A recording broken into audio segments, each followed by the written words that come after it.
when I go live. Oh my gosh. Hey everybody. I'm just sitting here having a good time. Hello everyone. I want to welcome you guys to Healing Conversation.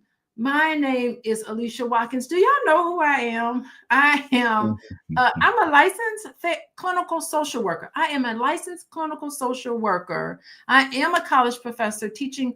I train adults how to become therapists. That's my full-time job. I don't know if y'all realize that.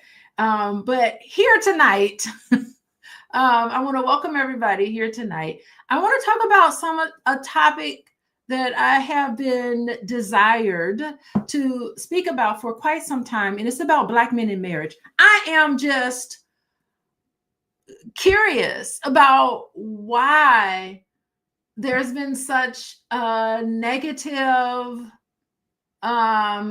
view of marriage by Black men. Like, y'all in the chat, I want people, I see y'all joining us. I see y'all coming in. As you come in, please tell me and write in the chat, what are the reasons why Black men are so scared of marriage when marriage benefits Black men in so many different ways? I was looking up these statistics that says that only 30% of Black adults are married. Half compared to nearly half of all United States adults. So we are lacking in marriage when marriage benefits us, our families in so many different ways. Why is it? Currently, half of Black adults, 46%, have never, ever been married. So we're not even doing this. I think these numbers are just like overwhelmingly interesting, and I really want to unpack this today. Sometimes we get these stereotypes about each other, Black men and their willingness or unwillingness to marry, because I'm not going to ask no man to marry me. It's got to take the man to ask the lady. Anyway, so I really want joining me today to talk about this topic, and I'm so happy to have him here today. His name is Edward Fairley. He is a speaker. He's a relationship strategist, and he is author of this book. It's called Handbook for Increasing Your Relationship IQ. Y'all see that? That's his name of his book. And he's creator of the No Love board game simulation, which I also have too, by the way. Hello, board game simulation. Hello. He's been married for 20 years, so he ain't scared to be married. So I just want to welcome Edward. Welcome to Healing Conversations. What do you have to say? Why do Black men still believe in marriage, or do they not? What's going on? I don't know that they do. I mean, we're talking about perception here. Statistics show that you said 46% are not even getting married. Never married. There's a lot. Now we say that, but are they playing married? There's so much data that we don't have. Are people living together? Are people having a relationship together, but they don't have the legal paperwork? We're missing so much data to draw a conclusion off of stuff that we just don't have information for. So there's a lot of things that I have to ask about that. Some people, they're upset or they're concerned about getting married with the concern that they could lose something if they get divorced. So they don't put in the legal paperwork, but yet they're living like spouses. They call them, that's my old lady. They've been together for 20 plus years. How many common law marriages do we have out there? So numbers are very, very skewed when it comes to stuff like that, to where it's really hard to make decisions or conclusions like that. And also perception is, like, if you ask a person like me who's always around married men, I could assume that all Black men want to get married because that's who I hang around with.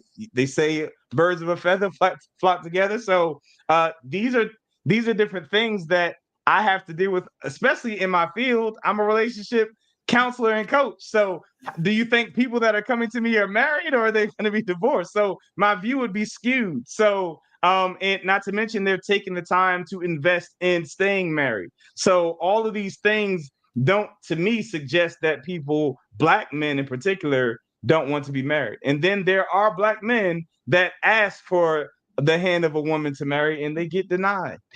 So it takes two. It takes two to tango, as you shared, and preferably it takes for the man to ask. But there are also men that get denied when they ask. So there's a Whoa, lot you to just unpack laid there. out quite a bit. I gotta agree with everything that you're saying. I was surprised by these numbers too. You're saying that these numbers, the percentages, are not reflecting Black relationships in its entirety. In entirety, that's correct. Yes. Now that I got to agree with, but there's something with the legal, just Yeah, legally marrying yeah. someone, because when I look at how marriage, not Mm-hmm. cohabitation, how Mm-hmm. marriage Mm-hmm. benefits Black men in general, Mm-hmm. men in general, and Black men specifically, how marriage benefits Black men. Cohabitating is not the Mm-hmm. same as I being agree. married. There's a difference there. And I wonder, is it psychological? Is it, what is there that's different? Because I know so many couples that I even see in my office where I'm just like, you got 3, 4 kids with this lady. Y'all been living together for 25 years. Mm-hmm. Mm-hmm. Don't you think your children need to see you wife up their mother? Like, what's going on? And the kids are affected by this. So there's got to be something to the marriage label that's different and apart from all other types of arrangements. I agree with you. So now we're pivoting into education. Ah, You would have to get the education of the person because you said that there's so many benefits. I guarantee you, before you share the benefits, if we were asked or polled the people that are listening, what are the benefits, they would not be able to list them. And you have this list in your head, knowing through your education, especially me knowing who your spouse is. I know you know the legal benefits of having a spouse and the financial benefits of having a spouse. So you have that education, which is why your husband actually educates people on that type of education, because we lack it. So if we understood it, we more than likely would be more strategic in the whole thing about getting married. Um, Not to mention, if you say that people are cohabitating and they're able to do it without the legalities or not understanding the benefits of the legalities, they're thinking that they are doing what it is that you're saying, do the legal paperwork to get done. They're already doing it. I already live together. How can you say my children don't know what it is to be together in a relationship because I didn't put a ring on her? That's what they'll counter with. So whatever their relationship is while they're cohabitating, it's going to be the same thing when they get married. They either doing it right or they're doing it in a manner that the children are not going to be taking away love the proper way. I know a lot of children who will comment on this. Go ahead, I'm sorry. And I know a lot of women who are in this cohabitating situation who get, and I'm not thinking about just one, I'm thinking about multiple families Yeah. that Mhm. I have worked with and are working with, who because they're not in a marriage situation, they have some embarrassment. They see all their other white friends and all the other Hispanic friends, they're married, but they don't have that ring. And it just, they feel like society looks at them as if there's something wrong with them because they're not in this traditional marriage situation, but they're just living with this man and they have these children that they're raising together, and they don't have the last name. The kids have the last name, and their children are, when they get older, they're old enough to go, oh, my parents aren't married. I'm just thinking psychologically, what does that do? It changes the dynamic in how the man and woman relate to each other, and also how the children view commitment. I agree with you 100%. Now, my question to you is, with those exchanges and the quote unquote embarrassment, um, my response to that is people treat you the way that you allow them to. Ah, So my question is, why would you allow yourself to be in a predicament where you're embarrassed about your relationship? That a person can only love you the way that you love yourself. So if you don't love yourself enough to put a standard that suggests that I will not live like this, you will get what you allow to receive. Allow yourself to receive. So you have to first love yourself in order for someone to at least match your love for yourself. So if you're accepting that, then you are the one that feels that that is your value. And it's not until you pivot your perspective on your value that you will change the value in which you receive. But what if it's just like, I just love him, Edward. I love him. It's gonna break my heart for us to not be together. And so I'd rather have this than to have no man at all, because I don't want to be raising these kids all by myself. What'd you say to me? What you gonna That say is to a me, wonderful, Edward? and I would ask you this. I would say, so you love him more than you love yourself. Yes. And my question to you is, if you don't want to be with yourself, meaning be alone, why would you expect Ooh. someone else to want to be with yourself? Ah. Because you saying you don't want to be alone suggests that you can't stand being in a room with you by yourself. So if you can't stand being with you by yourself, why in the world would you expect someone to sacrifice their life to want to be with you? And Okay. this is not This women is or men. great. I have men that come to me and they complain about how their spouses or the women are. And I ask them the same exact question. This is not gender specific by any means, but I'm gonna play the game that we're playing. We can make it a woman's thing, we can make it, but I guarantee you the same argument that you have for the woman, I guarantee I have the same argument for a man. We can do this Oh. all day. Please bring Oh, the yes, I'm questions. playing devil's advocate because I love this. Okay, so if I kick him out because he won't make that commitment to me, he won't make a vow to me, and I get rid of him, I need help. I'm going to be a single mom. I'm going to be yet a statistic. He ain't putting a ring on it. Thank you, Black America Television News and Information. How you doing?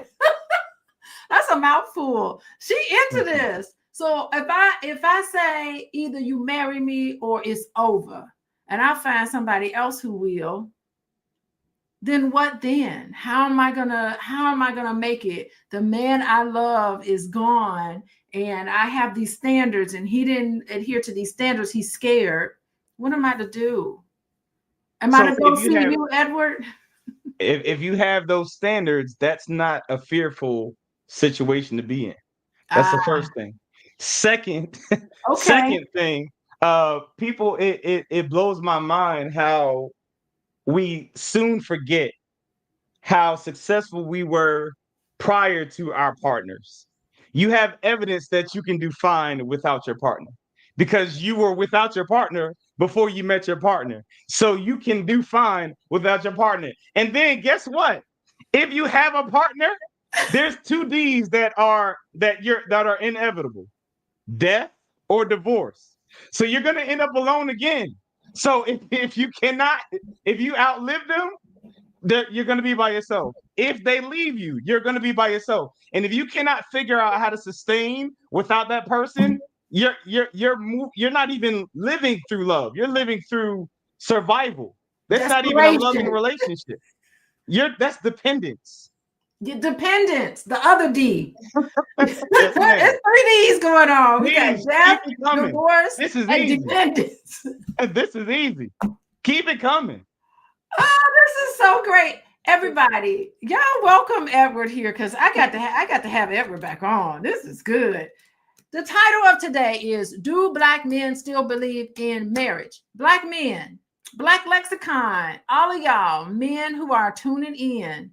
Do you still believe in marriage? Women, ladies, do y'all think men still believe in marriage? Let me know. We're talking, this is Healing Conversations. I'm here with Edward Fairley. Hold on a second. Let me tell you how you can get his website because I had to work on this. Go see him at howtofallinloveagain.com. That's how you reach him. And then, of course, I must tell you how to get a hold of me.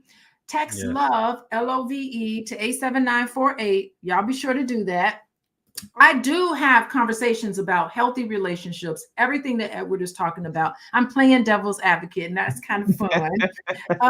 Go to draliciabookclub.com. We are going through a book called How to Be an Adult in Relationships. And it is about, we're talking about commitment and deepening our Good. love. So we're right on chapter 8, going into the final chapter. So be sure to go to draliciabookclub.com. The book club is free and we meet Sunday night. Ha. And if you want to work with me, you can come to me, talk to me at coachingwithdralicia.com. And thank you for joining me today. I want y'all to go over to my Instagram, Coaching with Dr. Alicia on my Instagram. If you go to Instagram and you follow me on Instagram, you will see that I did a reaction video. It got quite a bit of views and some really interesting conversations. And I'm going to play it here. So if you want to see it on your own, go to Coaching with Dr. Alicia and look at this video. I want to share it with you today about what this lady has said about marriage. Okay, so let's hear what she's got to say about Black men in marriage. And I thought, whoo, we got to talk about this. Okay, let me know if you can hear this. Why Black men are the worst partners is because y'all have the highest divorce rate. Black women have a high divorce rate only because overwhelmingly they marry Black men. But when you take the coupling of a Black woman and a Black male out of the divorce statistics, Black women have the lowest divorce rate of any group of people, with a Black woman and a white male pairing having the lowest divorce rate of all groups. When you look at Black males singularly as a group, everybody divorces y'all. Y'all have the highest divorce rate of any coupling, with white women and Black males topping the list of divorces. So nobody wants to be married to y'all. And once someone marries a Black woman, they stay married to us. That is why y'all are the worst partners. And I don't need y'all coming in my comment section talking about where did you get this information. Just type in who has the worst divorce rate. When I typed it in, like 6 legitimate websites came up with those stats. So if you want to find the information, it is readily available. But yeah, that's why nobody wants to be married to y'all. Y'all have the highest divorce rate of any group of people. And Black women, when we exclude y'all, we have the lowest. So it is what it is. Oh, the reason. What do you think, Edward? What is happening? What is this? First of all, is this accurate? Is she right about this? Do you know? That's her perspective. Okay. Typically, I don't even entertain a post like that, but for the sake of this show, like you said, devil's advocate, I will lend my energy to it. Okay. So first thing I'll point out is when people share statistics, you have to be mindful that they are sharing statistic to prove a point that they want to prove. All right, so we need to be mindful of this, and we can dissect her choice of words. Black women have the lowest divorce rate of any group, so that's what she wants to make sure that we gather. And interestingly enough, she fits in the category as a Black woman in this said group that she wants to give kudos to. Then she says, well, I'll take this a little step further. First thing is, every time that I hear a statistic being shared, I've never seen or met a person who shares a statistic that was actually polled in said statistic. I've never in my life, and I've been doing statistics for a long time, I've never in my life met a person that brought up a statistic that actually was polled in the statistic. Now, I saw her hand based off of how cameras work. I can't tell if she is married or not. But it seems that if she is married, that it seems like her agenda is to either push the mixing of marriage, because she said white men and Black women, they seem to have the success. Now, again, to further identify her push agenda with her sharing, she says, black women stay married. When people marry us, they stay with us. And then she said they have the lowest divorce rate of any group. So the lowest versus stay with us are two contradictory statements. There wouldn't be a percentage to have a divorce rate if they stay with y'all. That means y'all will be at zero when chosen. So again, you have to pay attention to the agenda. For example, when people, especially oftentimes when Caucasians, they bring a statistic to me, they typically will say a percentage for them, and then they'll give this long number for us because they're trying to shy away from the percentage that makes them look good, and they want us to lean on the number that makes us look bad. See what I mean by the positioning and how we present information. So just to watch that exchange, first and foremost, I call her bluff. I actually went and I looked it up. Yeah. Matter of fact, before I even go there, she said there's 6 legitimate sites, websites with those statistics proven. She said they're legitimate. Now, 6 is a very specific word. So that suggests that she went through and she found 6. She never lists the 6. Not once. She never lists one name of the 6. That's one. And 2, to say 6 suggests that she more than likely went through several of them that did not align with her agenda, but she counted 6 that did so that she could have validation. It's just like that person that calls and self-selection bias. This is what happened, and what you feel, girl. And then you respond, and they don't respond. Well, I call you back because they want to call somebody else that validates the thought process that they had. 6 is a very specific word, a number. So she never lists them for some reason. So I just, out of entertainment, I typed it in. Who has the highest? And it actually came up black women has the highest. Now, it doesn't mean anything to me. Yeah. Because another thing that we have not discussed, did we ever discuss who divorced who? Mm-hmm. So how do we know that the women left the man or the man left the woman? Was that ever discussed? Was the pool count ever discussed? So we could be talking about 4 people. If one person leaves, now we're talking about 25%. If 2 people leave, now we're talking about 50. We don't know the pool count. These are the details when stuff like this is presented that I'm more interested in. And how it's presented, the words, the phrases. Pay attention to the agenda and the objective of the person sharing. So when I look at this, unfortunately, because I sat and I watched the whole thing, I'm sad to see this. Because even in her winning her so-called argument, she still loses. Why? Yes. Because her father is black. Yes. He's a black man. So whether he's married or he's divorced, she's black because her daddy is black. And she does not look good in her quote unquote argument, even though she's trying to build herself up with an argument. If you have to play somebody or play down or talk down about somebody else to lift yourself up, you already have a problem with yourself. And I put a period right there. Yeah. Okay. So self-selection bias, I think, is absolutely happening. And what the point you make that I think is so beautiful is right there at the end when you talked about her father was black. And that was the message that actually Dr. Boyce left on my page that I absolutely agree with. And I think it goes vice versa. I think what could be happening, now we don't know for sure. I mean, maybe there's some legitimacy, but she drew this conclusion about black men, nobody wants to be married to y'all. And that wasn't the conclusion that I personally would have drawn, even if what she's saying is true.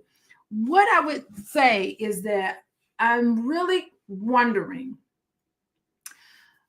there's so much betrayal, abandonment. There's so much hurt feelings in our community that's generational. I always wonder if on certain level, all of us as Black people, we're taking out our issues with our parents out on each other. And we talked about this a little bit, before. It's like we're holding each other to these standards that's not realistic, that's not compassionate, that has zero empathy. And we're just these wounded people that are trying to find our way in this relationship, in our marriages, trying to work it out the best way we can with these wounds that we're bringing in. And sometimes I think that Black couples are dealing with so much more because of the racism that is existing outside of us, outside of the home. And then you coming into the home and you're dealing with all of the, I say, relational hurt from past relationships with Black men. So Black women, maybe we have issues with Black men because we have felt abandoned from our fathers for whatever reason. And Black men, maybe Black men are taking out their issues with their mother on us. And it's a dynamic that's unique that you can see across the board, but I think a great proportion of us, it's unique to us because we also have, on top of it all, we have historical trauma, we have intergenerational trauma, we have epigenetics. God dang, it's even in our DNA to some extent. We got all of these things that are just against us. It's a miracle that 25% of us is even married to begin with. That's fair. All of that. And it's not just the status of being married that I really find commendable. I don't find that the fact that you've been with somebody for 50 some odd years, that doesn't impress me. What type of relationship is it? I'm not going to applaud toxicity. That part. Well said. Well said. I'm not going to applaud abuse. That's correct. So, I mean, respond to some of this because, you know, it is such a dynamic thing. And I think that we're just missing each other. And so many of these conversations are not being had that I feel like needs to be had. So you said something that it triggered a thought in my mind. The mere fact that her hypothesis was that Black men aren't wanted. Yes. That suggests trauma. Yes. Very frustrated with the whole race to where she needed to create a science project or experiment to validate that we are she just bundled us and packaged us and said, this is what we, the entire group, are based off of her experience with Black men, be it her father or the relationship that she was in, to cause her to come to that conclusion and create a hypothesis to strongly try to prove, and thus us getting the actual message that we listen. But again, at the same token, doing all of that to end up really saying something bad about herself and what she came from. That's how passionate she is about trying to say how terrible Black men are in that statement. It's sad. It's very sad. She is speaking from her own pain. Hurt. Yeah, hurt. Oh, yeah. You can see it in her face. Oh, yeah. You can see it in her face. You can see it in her tone. You can see it in her disposition. And if she's walking around like that, who is going to marry a person who walks around with a sour look on their face? But listen, even her pain deserves space. Oh, yeah, most certainly. Of course. That's why, as you can see, I dissected the agenda of the analysis. I did not dissect her. Right. Because even let's say she finds she finds and marries a white male. Since she said the numbers are beneficial, she's still going to have a Black boy. Yes. So she's going to put him in the category in which she created, and that stereotype on that Black boy, because Black is a dominant gene. That's right. What she's saying that her son is going to be. It's sad. It's very sad. There is no escape. There's zero escape. We have to deal with it. Deal with the trauma. Deal with the issue. That is really the issue, so that we can snatch that from the root, so we can take back what is ours. And love is ours. What she needs to do, relationship is ours. What she needs to do is put down the phone, get off of Instagram, and deal with her hurt and pain instead of turning around. And I did go to her page. She's got video after video of the same note. Yikes. Yeah. Well, I didn't talk about that. And so I had to reserve it because I knew I needed to flesh all of this out with another professional. And oh my God. Thank you, everybody.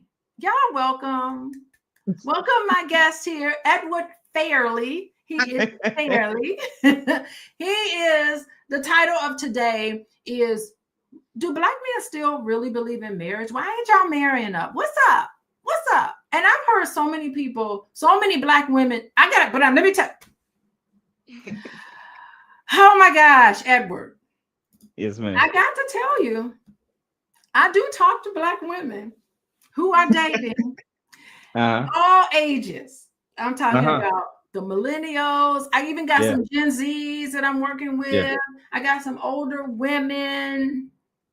It's hard. What is going on? Do Black men feel comfortable in this dating relationship? Do they feel that they can find a woman and get married? I feel like Black men have so many choices to make because they're outnumbered. There's all of these choices to make, but yet again, they're still lonely. They go home to a house all by themselves. They don't really feel seen and heard. They don't feel like they have somebody around them that truly knows them. What do you take from all of this? What do you get from this? So are we talking about the male's perspective, or I want to hear the male's perspective? Again, why are men still being lonely and not marrying, not looking for this partnership that they know they want? Somebody got to make them a sandwich. Well, first and foremost, in my house, it would be more than likely I would be the one making a sandwich. My wife cannot cook. I'm the cook in my house. So that's a stereotype in itself. Okay. So that's one thing. Two, I know many men that are lonely in a sense of companionship, but they're never alone when it comes to the bedroom. Right. So the question is not necessarily why won't they marry? It's more so why have they not found someone marriage worthy? Because of the simplicity of getting. I have one thing about this pool, just like you said, women are dating and all. I hear from men, and it's very. When I was coming up, it was very. I had to be a hunter. It took work for me to get any kind of woman. It takes zero. I see in elementary school, middle school, high school, guys that are just rejecting women because it's so easy to get and have a woman.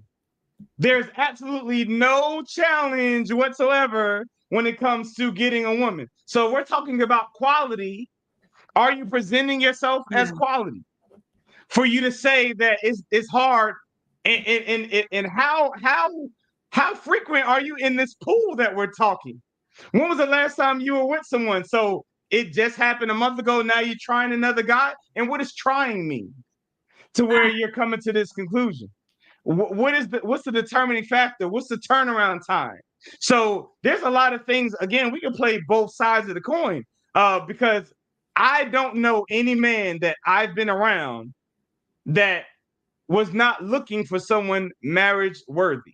But I do know many men that will take advantage of someone that's just going to give them the benefits of what supposedly is for a married man. But at the same token, I could say that, but clearly the woman has to feel the same way if she's giving it.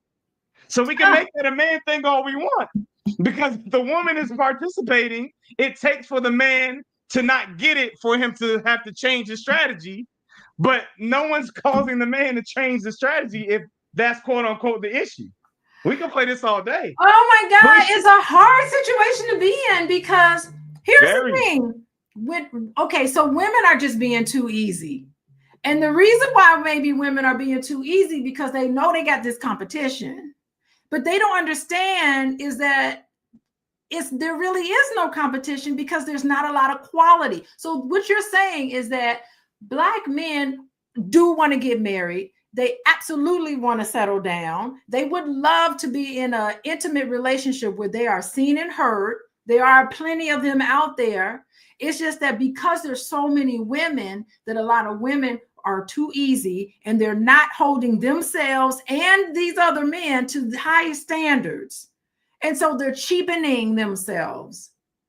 That's Ladies, I was about to y'all say. hear You this? said I was about to say you said what I said. Now let me tell you what I heard that you said. You said Yeah. the women are doing that because they feel there's a lot of competition. So Right. they rather dilute their quality in Right. order to be in competition with someone that's bottom shelf. So they're going to lower the shelf in Yeah. order to compete. So now we don't know which one is quality and which one isn't, because you present yourself as someone that does not have the quality. And there's literally quality men out there. Yes. And they're looking and they can't find, because everybody looks alike, because you're competing with someone that doesn't even have value. So you know what I think this brings us back to? This brings us back to my position that I had maybe 3 or 4 years ago. I had this position. I said that it was an attack on Black women's subconscious mind to adhere to a narrative that there's not enough men for them. If you go back early in my Instagram, follow me on Instagram, everybody. Coaching with Dr. Alicia. I'm No Love Inc. You can follow me there as well. No Love Inc. So go ahead. No Love Inc. Follow me on Instagram. Years ago, I may find this video and repost it. Years ago, what I used to say was, we have to stop. Black women, we need to stop believing that there's not enough men for you, because psychologically it's destroying your dating experience.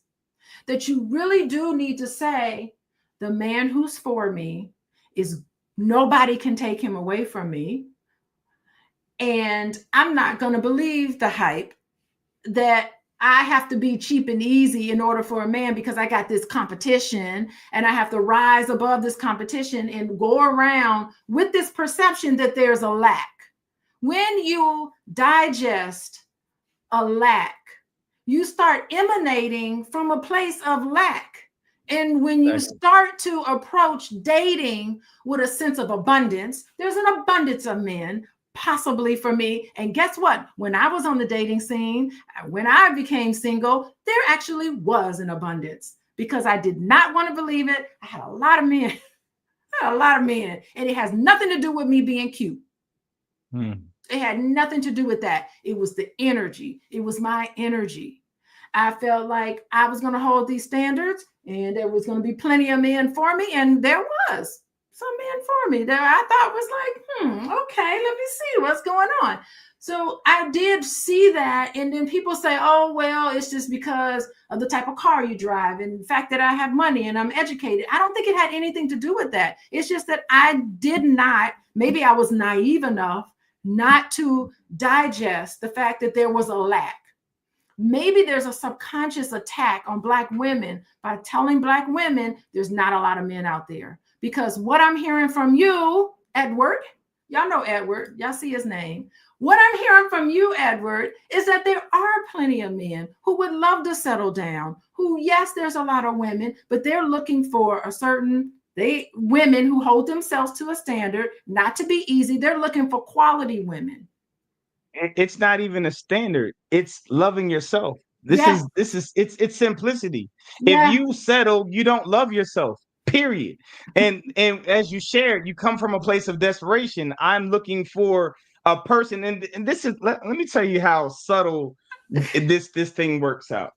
Okay. We literally say, I'm looking for my other half, or this is my other half. That is the most offensive thing you could ever say that my wife is. Where's your other half? I don't know who you're talking about. To say that my wife is my other half suggests that I am 50% of a person if she's gone. I am a whole person. I was whole before my wife. Thank you. I'm whole with my wife. And I bring a whole to the table. And then we talk about a helpmate. So a helpmate suggests that you could help. Now, if I'm out there trying to fix a car, or let's say cooking, and I have a 2-year-old baby that's bringing me tools, is the baby really helping me?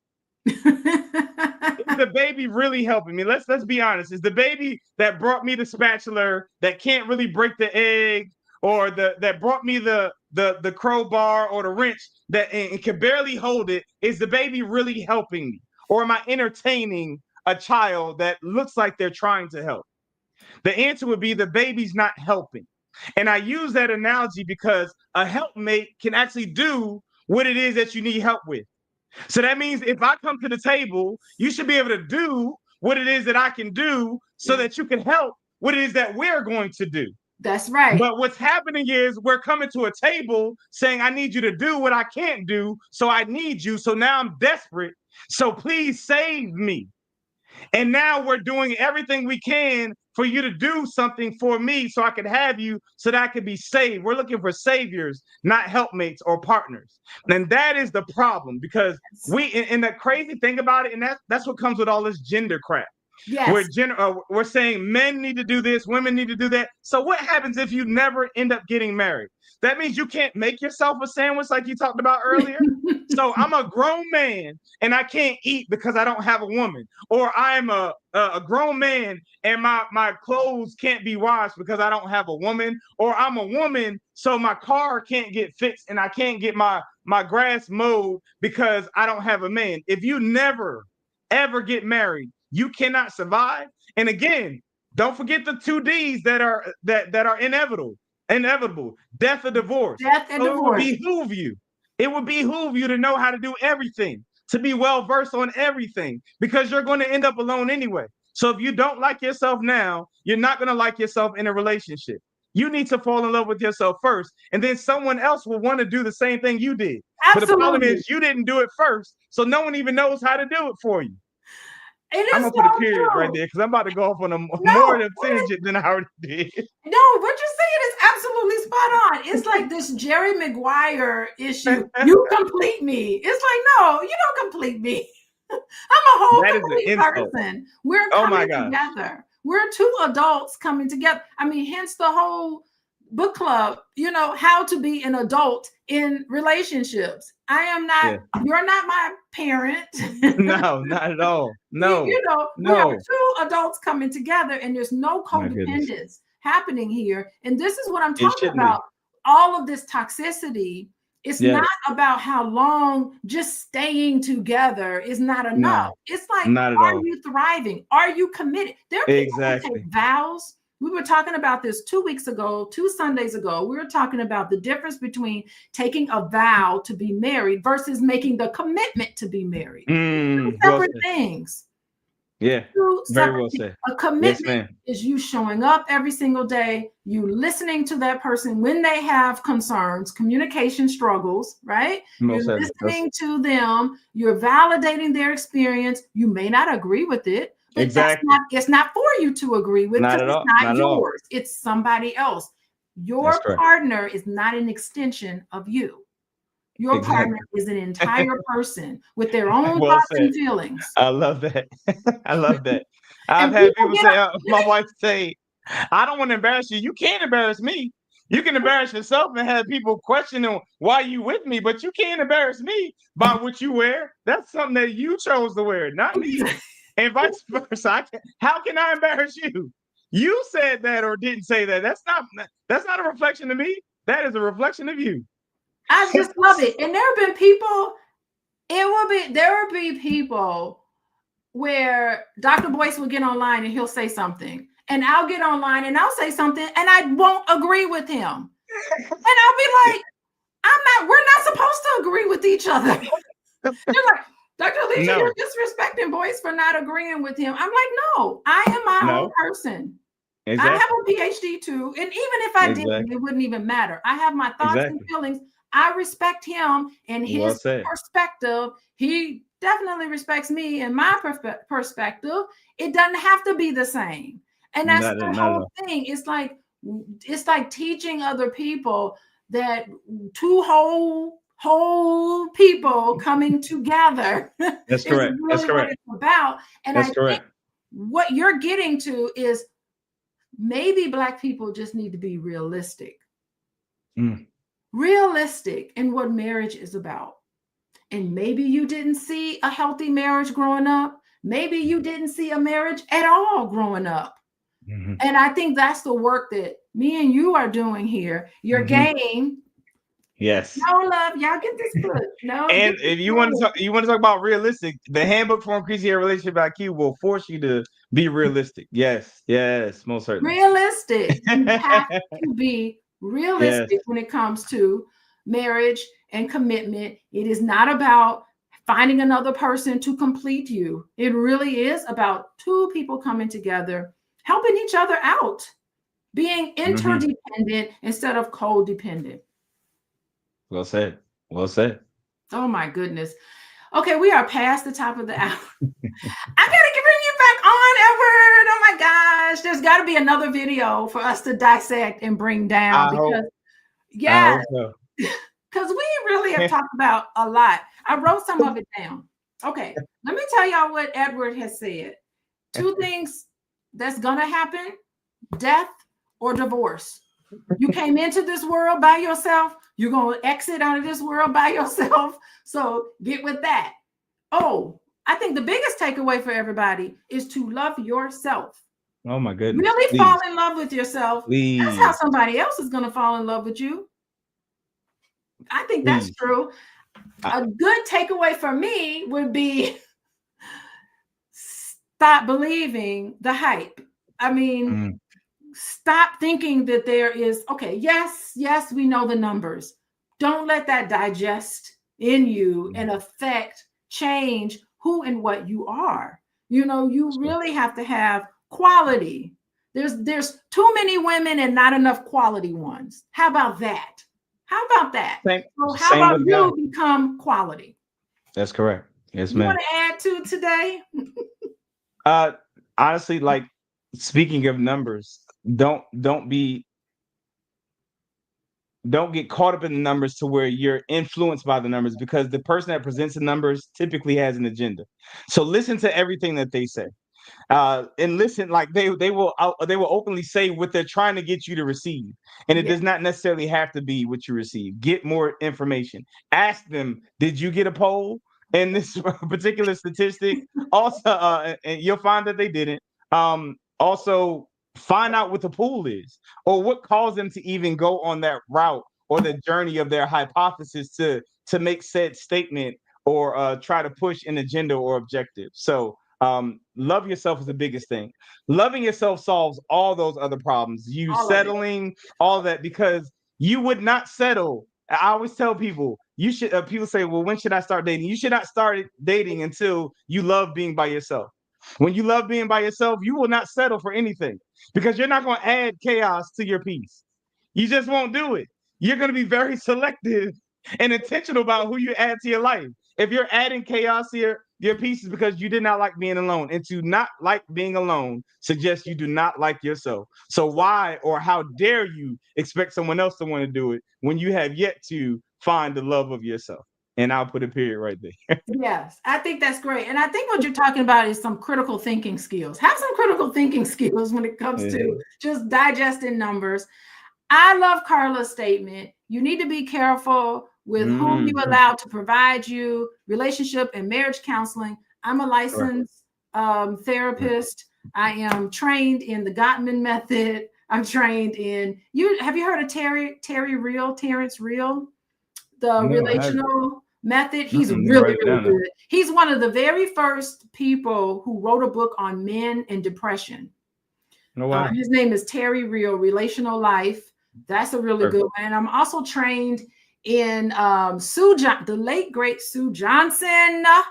Y'all get her book called Hold Me Tight. It's a beautiful book about attachment. And I referenced attachment. A lot of the attachment reference that I talk about came from Sue Johnson, who says, you just working out your issues with your mama on your wife. Sue Johnson, in a nutshell, that's what she did. She has a whole training on it. And I've done a lot of that. So yes, you really do, Carla, need to pay attention. You do want to get someone who has some training in that area. And, I like paraprofessionals, But it all depends on what you're looking for. So how about, while we end for today, how about you, Edward, let everybody know where to find you. Let me put your website on here before you say goodbye. howtofallinloveagain.com. That or noloveinc.com is where you can get the actual simulation. Matter of fact, a code. If you put Black Brand, BLACK brand, when it's time for you to purchase the actual simulator, if you want to buy the board simulation that she has, that will take $96 and some change off of the cost of the simulation. If What's you the put code? Black Brand for the board simulation that she pulled up, the No Love board simulation, it would take $96 and some change off of the total price of the simulation if you put Black Brand as a coupon code when it's time, when it gets to the purchase screen. If you go to noloveinc.com, that's where you can purchase it at. So that would take about 50% off the total cost. What the concept is, we all know that pilots don't have to learn how to fly by crashing real planes, right? So now couples don't have to learn how to make their relationship soar by crashing into real divorces. What I've invented is the world's first relationship flight simulator, and I packaged it like a board game. So the way that the board simulation worked, as I was doing coaching and counseling for couples, there was 4 hurdles that I realized that I had to jump through to be an effective and efficient counselor. One, people don't want to tell you their business. Isn't that right, Miss Dr. Alicia? People don't want to tell you their business. Yeah. 2, if they do tell you their business, guess what? They don't tell you everything. Now, I need us to think about that from a physician standpoint. If I omit some information when it comes to giving you a prescription, can that not drastically change my prescription that I give to you based off of what you omitted? So if I'm keeping stuff from you as a doctor and I'm giving you prescriptions and I know you kept something from me, my prescription could literally kill you. That was terrifying for me to know. I literally know that people are keeping information from me, but I'm also prescribing a solution to what it is that they're sharing that I know that they're keeping from me. That was terrifying to me because I could literally be killing relationships by the prescription, knowing that they did not share information. Third hurdle that I had to jump through is the first person that has the opportunity for correction, they feel like they're being double teamed, and guess what? They don't want to play anymore. Which makes the fourth hurdle even worse because the opposite sex of the counselor subconsciously usually assumes that the same sex is going to be biased towards the same sex. So if they are the first person that has the opportunity for correction, it only affirms there's something biased. I knew he was going to take your side. He's a man. I knew she's going to take your side. She's a woman. So what I did was I took 2 years off of counseling and I created a simulation that embedded every single scenario and situation into the simulation. And when you play it, I never asked another person their business. And when they play the simulation, their business pops up. If you read the card or the scenario and it makes you feel uncomfortable, that's you saying you have a problem. I didn't even know that was your issue. And we all know that in any 12-step program, the first step is to admit that you have a problem. So if you admit that you have a problem by the card making you feel uncomfortable, now you know that's your problem and you have the solution and the rooted cause embedded in a situation. Now you can self-counsel yourself without even confessing that you have a problem. That is what I've invented, and that is what that is. Let me tell you, I got to bring you back here because I would love to have a conversation about the fact that people do not think they are the problem. They want to point the finger at everybody else. They want to point the finger and they never want to look at themselves. That is a topic we must talk about next time. I'm bringing you back on here. Point the finger. I'm writing it down. I'm going to have my assistant reach out to you because we have to talk about that. Why don't people take accountability? Oh, I know the reason why, but it's to the. We're going to talk about it. Yeah, I was about to say, because I can go in on that. But that's the reason why. Why does accountability hurt so much? We'll talk about that. Anyway, we're gonna talk about that next time. I'm gonna bring you back on here next time. I don't want to put you on the spot because you don't have to. No, I would love to come back. Accountability. Everybody, accountability. Listen, all y'all, hit the like button. I want you to share this video with all the Black single men that you know and start a conversation with them. And not only this, share this video with the Black women who are single because it's some lessons in here for for them as well, for all of us. There's lessons in Yes, his for ma'am. all of us, but I'm glad you said particularly that. for those on a dating scene, because what Edward is saying is that Black men actually do believe in marriage. They want a quality woman. There's too many And vice versa. women, not enough quality ones. This is what Black men are saying. So they are open to it. Maybe the perception is that they don't believe in marriage because maybe they don't want to be married to you. That part. That's literally a landing space up there, by the way, on that simulation. You found the one that you wanted to be with, but you found out that they don't want to be with you. That's literally a landing space in that simulation. Ouch, that hurts. That hurts. That hurts. That's painful right there. I don't even want to. Okay, everybody. Thank y'all for being here. Let me just let y'all know. You know how to get a hold of Edward, howtofallinloveagain.com. Of course, you can follow me on Instagram, coachingwithdralicia.com, and TikTok and YouTube. There's my website. You want to work with me, go there. I do a lot of couples coaching, individual work. Go there. Join me on Sunday night. It's totally free. You do have to pay for this. You got to pay for a coaching. Exactly. Because that's exactly. If you want something free, go to draliciabookclub.com. You can do that for free. I'll give you that. But anyway, thank you everybody for joining. I will see you later. Thank you, Edward. Hold on. I want to talk to you when we're done. All right. Perfect. Okay. Bye-bye.